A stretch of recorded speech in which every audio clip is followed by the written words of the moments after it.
প্রখ্যাত ভাস্কর নভেরা আহমেদকে নিয়ে একটি ডকুফিল্ম প্রদর্শিত হয়েছে।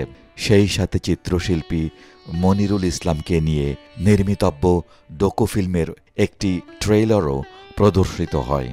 ডকুফিল্ম দুটির নির্মাতা হলেন অনন্যা রুমা। গত ২৭ ফেব্রুয়ারি বৃহস্পতিবার বিকেল ৫টায় রাজধানীর ধানমন্ডির আলিয়াস ফ্রজেসে এই বিশেষ প্রদর্শনীর আয়োজন করা হয়। প্রদর্শনীতে প্রধান অতিথি হিসেবে উপস্থিত ছিলেন স্পেনের রাষ্ট্রদূত গ্যাব্রিয়েল সিস্টিয়াগো এবং বিশেষ অতিথি হিসেবে উপস্থিত ছিলেন চিত্রশিল্পী মনিরুল ইসলাম। প্রদর্শনীর আগে স্পেনের রাষ্ট্রদূতকে ফুল দিয়ে স্বাগত জানান নির্মাতা অনন্যা রুমা। এরপর ফিতা কেটে আয়োজনের উদ্বোধন করেন স্পেনের রাষ্ট্রদূত এবং শিল্পী মনিরুল ইসলাম। Munir, I was saying, is also a great person. He's always willing to help, to give advice when one needs to know his opinion on many things related to arts. Thank you, Munir, for being always there when my predecessors in office and myself have needed you. I hope that we can continue enjoying your company for a long time and your conversation that is always so interesting. And why not taste your paellas that you cook so well. A very big hug, dear friend Munir, and good afternoon or good evening to all of you. আয়োজনের শুরুতে নভেরা আহমেদকে নিয়ে একটি docufilm দেখানো হয়। ডকুফিল্মটির নাম দেওয়া হয়েছে নভেরা এক্সপেডিশন টু নস্টালজিয়া বা নভেরা স্মৃতির অভিযাত্রা। প্যারিসে ধারণকৃত ডকুফিল্মটি নভেরা আহমেদের স্বামী গ্রেগার দ্য ব্রোঞ্জের সাক্ষাৎকার এবং নভেরা আহমেদের জীবনের শেষ বেলার দৃশ্য নিয়ে সাজানো হয়েছে। প্যারিসের ফিল্ম মেকার ভিভিয়ান ওয়াগকে দেওয়া মৃত্যুর ৫ মাস আগে নভেরার শেষ সাক্ষাৎকারের কিছু অংশ আছে এই তথ্যচিত্রে, যেখানে নভেরা আহমেদ শহীদ মিনার প্রসঙ্গে কথা বলেছেন। ২০২৪ সালে আমরা প্ল্যান করি যে মনিরুল ইসলাম, যাকে সবাই বাংলাদেশে এবং দেশের বাইরে এক নামে চেনেন, চিত্রশিল্পী মনিরুল ইসলাম, তার উপরে একটি ডকুফিল্ম বানাবো। তো সেই প্ল্যান করতে গিয়ে আমরা যাই ডিসেম্বরের ২৬ তারিখে স্পেনে। যাওয়ার আগে আমার তখন মনে হচ্ছিল যেহেতু স্পেন যাব, সেখান থেকে আমরা একটা প্যারিস ট্যুর দিব। তখন মনে হলো যে প্যারিসে যাব, সো প্যারিসে যাওয়া মানেই হচ্ছে শাহাবুদ্দিন স্যার থাকেন। তো সেই প্ল্যান করতে গিয়ে যখন কথাবার্তা চলছিল তখন আমরা দেখলাম যে আমার হঠাৎ একদিন মনে হলো যে প্যারিস মানেই হচ্ছে নভেরা। তো যখন আমি নভেরাকে জানার জন্য কিছু বই কেনা এবং খোঁজাখুঁজি যখন করছিলাম, তখন আমি পেলাম একটা দারুণ বই, সেটি আনা ইসলামের লেখা। আনা ইসলাম হচ্ছে শিল্পী শাহাবুদ্দিনের স্ত্রী। নভেরা বিভুয়ের স্বভূমে। এই বইটি যখন আমি আসলে পড়ি তখন আমার কাছে মনে হয়েছে যে এত ডিটেইল ওয়ার্ক আছে উইথ প্রপার ডকুমেন্ট। তখন আমার কাছে মনে হয়েছে যে আমি আসলে নভেরাকে নিয়ে কাজ করতে চাই। জানুয়ারির ৫ তারিখে আমরা প্যারিসে যাই। যাওয়ার পরে সেই দিন মসিও গ্রেগোয়ার সাথে আমাদের একটা দেখা হয়। ৬ ঘন্টার মতো আমরা একসাথে সময় পাই তাকে দেখার, তার সাথে পুরো মিউজিয়ামটা ঘুরে দেখার। ফিরে আসার পরে দেখলাম যে চারপাশ থেকে নভেরার এত জিনিস আমার কাছে আসা শুরু করলো। যেমন ভিভিয়ান ওয়াগ, একজন ফ্রেঞ্চ ফিল্ম মেকার, তার ভিডিওটি আমি দেখি, তার সাথে যোগাযোগ করি এবং সে আমাকে কপিরাইটস ক্লেম করেননি এবং উনি আমাকে বলেছেন যে ফিল্ম বানাতে চাইলে ইউজ করতে পারো। আমি যখন রিসার্চ করা শুরু করলাম, তার সম্পর্কে জানা শুরু করলাম, আমার কাছে মনে হলো যে এটা ভাষার মাস এবং এই ফেব্রুয়ারিতেই আসলে আমার কাছে যা আছে সেটাকে যে আঙ্গিকেই হোক, আপনি ডকুমেন্টারি বলেন, আপনি যাই বলেন না কেন, সেভাবেই হোক, আমি আসলে মানুষকে দেখাতে চাই, বাংলাদেশের মানুষকে দেখাতে চাই যারা আসলে নভেরাকে ভালোবাসেন বা নভেরাকে জানতে চান, অথবা হচ্ছে নভেরাকে ভুলে গেছেন, অথবা আরেকবার নতুন করে নভেরাকে জানতে চান, তাদের জন্যই আসলে এটা বানানো। নভেরার প্রতি আমার এখন অনেক দায় আছে, সেই ভালোবাসার দায় নিয়ে আমি আসলে নভেরাকে, আমি যেমন করে বলছিলাম এই ফিল্মের নাম হচ্ছে যে এক্সপিডিশন টু নস্টালজিয়া। সো আমি আসলে সেই নস্টালজিয়াকে আসলে মানুষের কাছে নিয়ে আসতে চাই, যেন আসলে নতুন নভেরাকে মানুষ জানতে পারে। সেটা করার পরে আমাদের প্ল্যান হচ্ছে যে আমরা সেটাও খুব তাড়াতাড়ি এই বছরই মনিরুল ইসলামের যে গল্পটা আমরা বলতে চাই, মনির টেল অফ টু কান্ট্রিজ, সেটা আমরা দর্শকদের জন্য নিয়ে আসতে চাই, যেন আসলে মনিরুল ইসলামকে দেখতে পায়। এবং সেম যেহেতু আছে আমাদের এই শিল্পী সারা পৃথিবীতে পরিচিত। তো সেই কারণে আমরা চাই যে এটি বাংলা ভাষা যেমনভাবে হবে তেমনিভাবে এটা স্প্যানিশ ল্যাঙ্গুয়েজও হবে, যেন স্প্যানিশ অডিয়েন্স তাকে জানতে পারে, আরও ভালো করে বুঝতে পারে, তার কাজ সম্পর্কে জানতে পারে।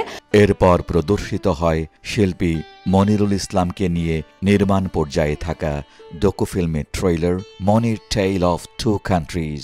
এতে শিল্পী মনিরুল ইসলামের শিল্পকর্ম স্পেন এবং বাংলাদেশে যাপিত জীবনের নানান দিক তুলে ধরা হয়েছে।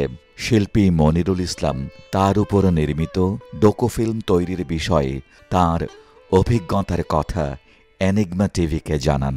এখন রোমা সাথে পরিচয় আমার, সে যে নিশ্চয় যে আমার একদিন হয়তো বললো ওটা ডকুমেন্ট করতে চাই। আমাদের ডকুমেন্ট কোথায় করবা? চাঁদপুরে আপনার বাড়ি, ওখানে যাব, দরকার স্পেনে যাব, তারপর ঢাকায়।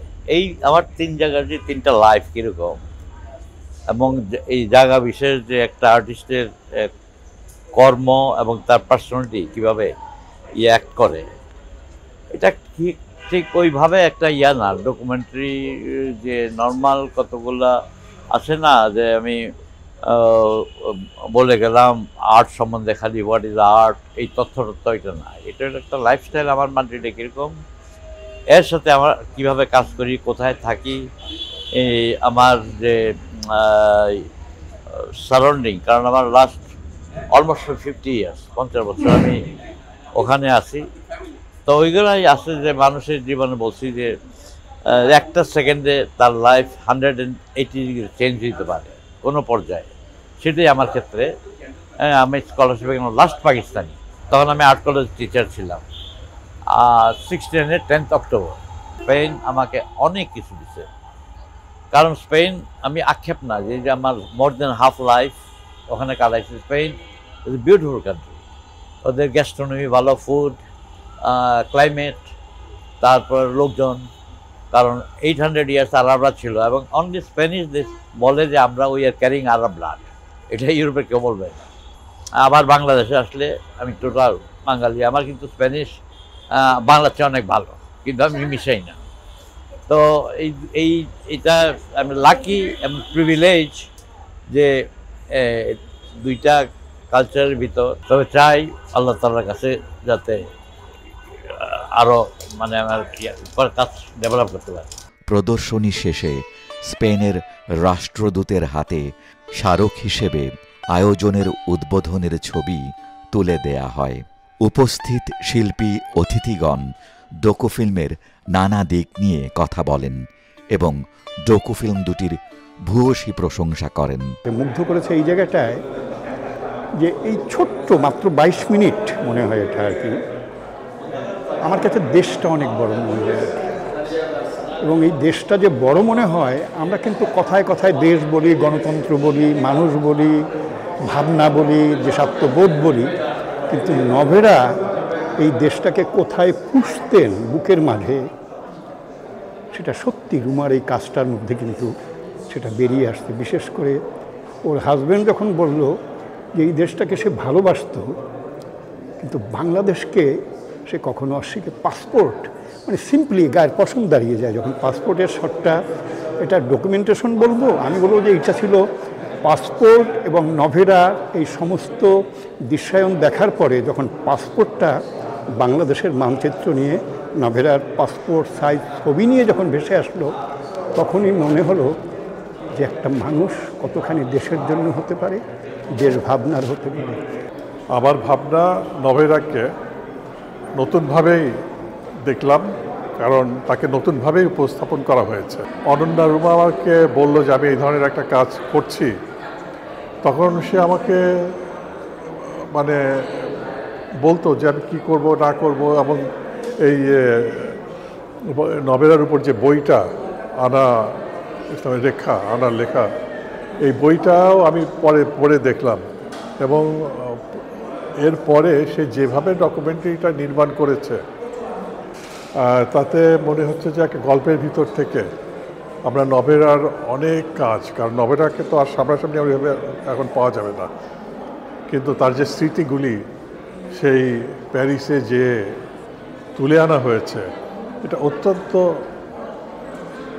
প্রফেশনাল একটা ডকুমেন্টারি এবং ইন্টারন্যাশনাল লেভেলের ডকুমেন্টারি, এটা আমি বলবো। হ্যাঁ, নভেরা আহমেদ এর এইরকম একটা ডকুমেন্টারি হওয়া দরকার ছিল। অনন্যা রোমা অনেক সুন্দর বানিয়েছেন, আর আমি মুগ্ধ হয়ে দেখেছি এবং আমার ভাল লাগছে যে নভেরা আহমেদকে আবিষ্কার করতে পারে নতুন করে আসলে। এই চলচ্চিত্রটি আমাকে অনুপ্রাণিত করেছে বিভিন্ন দিক থেকে।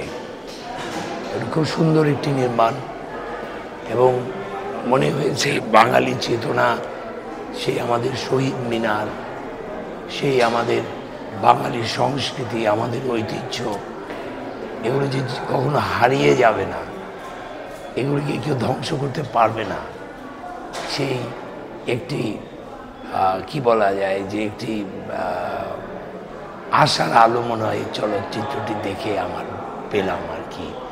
আমরা ডকুমেন্টারিটা দেখলাম, খুবই সুন্দর, মানে অদ্ভুত, মানে এন্ডিংটাও আমার খুব ভালো লেগেছে, যে মানে মানুষের ভালোবাসা, ভালো থাকা এবং ভালো রাখার যে বিষয়টা এবং একটা শিল্পীর যে চিন্তার যে জগৎ, সেটাকে খুব সুন্দর করে ফুটিয়ে তুলেছে।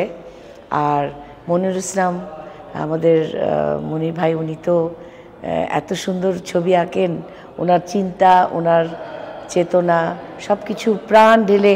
আমি যে ট্রেলারটা দেখলাম, আমি খুবই এক্সাইটেড এবং আজকে আমার খুব মনটাও ভালো লাগছে, কারণ ভালো কাজ যখনই কেউ করে সেটা আসলে আমাদের আরও বেশি করে তাকে উজ্জীবিত করা উচিত। এবং আমি অনন্যা রোমার এই যাত্রা, মানে এই সুন্দর পথ চলা, আমি তার সাফল্য কামনা করছি। নভেরা নিয়ে কাজ হচ্ছে, সেটা রুমা আমার বন্ধু বলে আমি জানি। হ্যাঁ, আর কাজটা শেষ যখন হলো, আমি বললাম যে শেষটা পাঠাস, শেষ হলো আমি একটু দেখব। তো যখন দেখলাম তখন আমার কাছেই নতুন অনেক রকমের ইনফরমেশন চলে এলো নভেরা সম্বন্ধে, নভেরা আহমেদ সম্বন্ধে। মানে আমি অনেক কিছুই জানতাম না, সেই জ্ঞানের জায়গাটা, নলেজের জায়গাটা রুমা আমাকে করে দিল। ওইটা একটা ভালো লাগার জায়গা। আর টেকনিক্যালি বলবো, Ruma as a maker, or story telling আমার খুব ভালো লেগেছে, খুবই ভালো লেগেছে। আর একটা ছোট্ট জায়গা ও খুব সুন্দর করে দেখিয়েছে যে একটা হাজব্যান্ডের তার ওয়াইফের জন্য প্যাশন কতখানি, ভালোবাসাটা। ও একটা গল্পের মধ্যে একটা ভালোবাসার গল্পও পেয়েছি আমি, একটা ডেডিকেশন পেয়েছি, একটা মানুষের প্রতি কতখানি ডেডিকেশন থাকতে পারে। আমার কাছে মনে হয়েছে এটা নভেরা আহমেদের সম্পর্কে জানার মতন একটা অনুষ্ঠান বা একটা প্রামাণ্যচিত্র তো অবশ্যই, কিন্তু তার থেকে ছাপিয়ে উঠেছে ওনার প্রতি ওনার ভালোবাসার মানুষটির কি অদ্ভুত রকমের টান, কি অদ্ভুত রকমের ভালোবাসা, যে মানুষটাকে ফিজিক্যাল বডির বাইরেও তার আর্টকে নিয়ে একটা মানুষ এই পরিমাণ সচেতন থেকেছেন যে মানুষটা মারা যাওয়ার পরেও তার যা সারা জীবনের কর্মগুলো নিয়ে একটা মিউজিয়াম বানিয়েছেন এবং সেটা নিজ উদ্যোগে। তার শেষ বিদায়ের কথা শুনলাম, সব কিছু মিলেমিশে এটা আমার কাছে, লোকে যাই ভাবুক, আমার কাছে এটা একটা রোম্যান্টিক প্রামাণ্যচিত্র। এখানে শুধুমাত্র ভালোবাসার জয়জয়কার আমার কানে বেজেছে। কয়েকটা বই, যেমন হাসনাত আব্দুল হাইয়ের বই নভেরা, স্বভূমে, পরভূমে, আনা ইসলামের নভেরা, এই বইগুলো পড়ে আমরা কিছু না অনেক কিছুই জানতে পারি ওনার সম্বন্ধে। কিন্তু এবার রুমা ফ্রান্সে গিয়ে যেভাবে তাকে খুঁজে বের করে তার উপরে, তার কাজের উপরে যে কাজগুলো সে করে আসছে এবং আমরা সেগুলো দেখতে পেলাম, তো সেগুলো খুবই চমৎকার। এবং রুমা এখানে বলছে যে এই জার্নিটা এখানে শেষ না, এরপরে আরও কিছু হবে। তো আমরা অপেক্ষায় থাকবো নভেরার উপরে এই অনুসন্ধানগুলো যেন চলে, আমরা যেন আরও অনেক কিছু জানতে পারি নভেরা সম্বন্ধে। পরবর্তীতে নভেরা আহমেদকে নিয়ে একটি পূর্ণ তথ্যচিত্র নির্মাণের পরিকল্পনা আছে বলেও জানান নির্মাতা অনন্যা রুমা।